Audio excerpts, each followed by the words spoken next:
Hormuz প্রণালীতে সমুদ্রের নির্ধারিত ও নিরাপদ রুট থেকে সামান্য সরে যাওয়ায় একটি তেলবাহী জাহাজে ভয়াবহ বিস্ফোরণ ঘটেছে।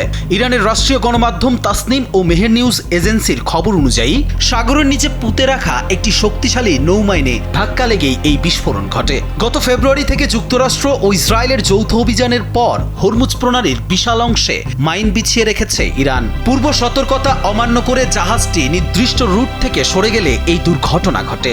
এর ফলে বিশ্বের অন্যতম ব্যস্ত এই জ্বালানি সরবরাহ রুটের নিরাপত্তা নিয়ে নতুন করে চরম উদ্বেগ তৈরি হয়েছে।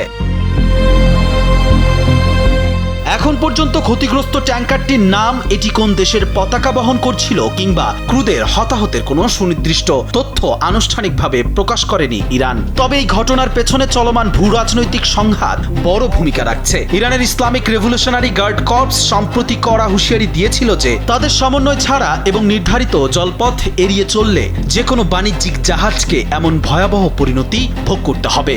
সমুদ্রের স্রোতের কারণে অনেক মাইনের নির্দিষ্ট অবস্থান খোদ ইরানের কাছেও এখনো অজানা। এই প্রণালীটি সাধারণ বাণিজ্যিক জাহাজের জন্য এখন এক চরম ঝুঁকিপূর্ণ অঞ্চলে পরিণত হয়েছে। তবে সামরিক উত্তেজনার এই চূড়ান্ত মুহূর্তের মাঝে একটি নতুন কূটনৈতিক বার্তা সামনে এসেছে। রয়টার্সের বরাত দিয়ে আন্তর্জাতিক গণমাধ্যমগুলো জানিয়েছে ইরান একটি শর্ত সাপেক্ষে যুদ্ধবিরতির ইঙ্গিত দিয়েছে।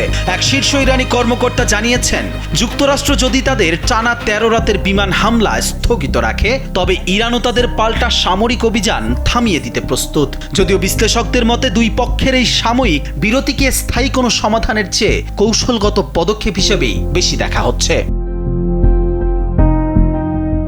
কবির চৌধুরী, জয়, কালবেলা।